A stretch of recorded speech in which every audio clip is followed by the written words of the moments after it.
G'day folks, Andy here from McDowall Manor.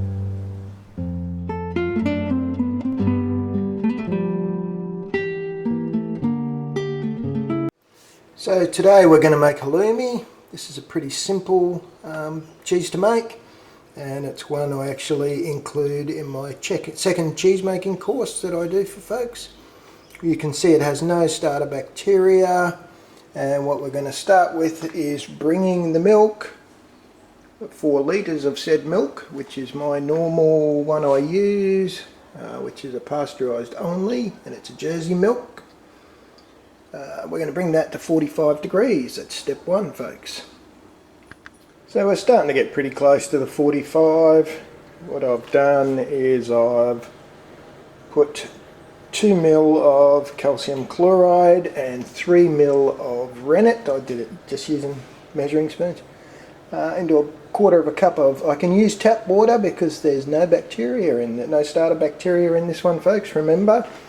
And the reason for that is because if you go well and truly to 110 degrees or 45-ish, you're going to kill it anyway. So this one doesn't have bacteria in it, and there's the reason why. So once we get to 45, I'll throw said rennet and calcium chloride into the milk. Rennet's in and stirred. It got a little warmer than I want, but not horrendously, probably only a degree and a half maybe. So we've given that a well and truly a good stir. I've in fact turned the heat off, although I'm going to keep it on the temperature because it really needs to sit at pretty much that 45 degrees. We're going to give her a little rest for 45 minutes or until we get a nice clean break. Alrighty. Now folks, I don't want to sort of make out like this cheese making stuff's easy or anything, but geez, it's easy. So I'm making cheese. I'm sipping on my last batch of homemade ginger beer whilst I'm cooking roast dinner, roast pork in fact, with roast vegetables for the family for dinner. And believe it or not, I have the still running because we're doing a little distilling activity at the same time, and we're cleaning out 2 fermenters while we go. Not joking, this is pretty damn easy, folks. So 45 minutes later, we've got a nice clean break. You can see it's come right away from the sides of the pot there, and it'll split when you put your finger in. Voila, clean break, folks. So we're going to cut that into 1 centimetre cubes, and we'll give him a little stir. So if you haven't seen me cut the curd, it's probably worth having a look at a video like the feta one. What I'm doing here now is giving it a good stir, and any big bits that I find, you can see I just slice them up with the side of the spoon, the slotted spoon. Don't be too fanatical about it. Just make sure it's broken up though, because that helps it drain, makes a much nicer curd when you're done. Alright, so I'm going to do this for 5 or 10 minutes and then we're going to drain it. Okay, so what you're looking at here is the curd was drained through just a normal colander like everybody has around the kitchen with a bit of cheesecloth inside. So it was drained through that, waited till it cooled and I could handle it. Then I put it in this mould and I'm applying a slight pressure.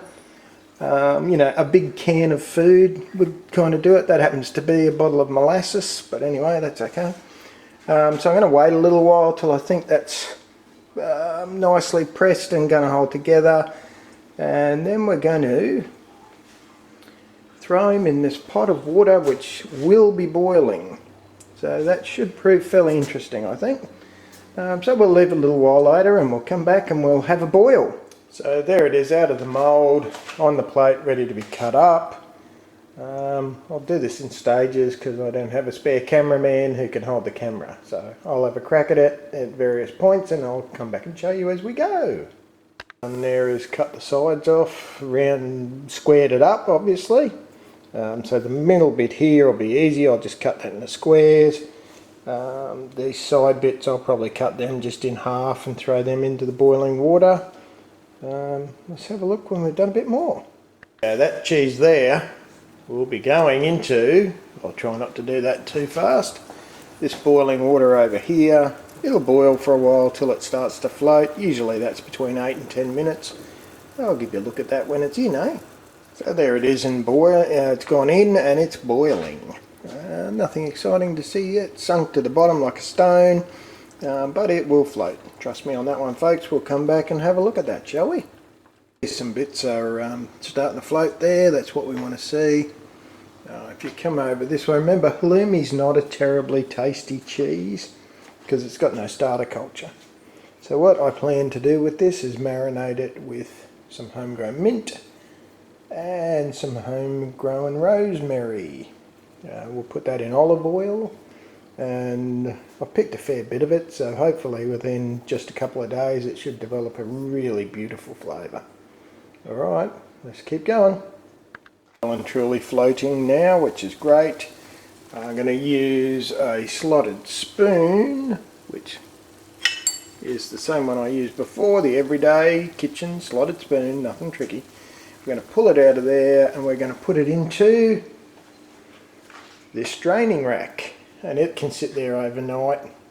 That way it'll drain and then we'll marinate it tomorrow, eh? See the halloumi in there steaming away. She's starting to cool. Once it cools a bit, I'll put the lid on so nothing can get to it overnight while it's draining. And in the meantime, I'm going to chop a lot of this up, grate it up and throw it in some olive oil, ready to do the marinade tomorrow. So I've chopped those herbs up fine, and then I've beaten them to a paste in mortar and pestle.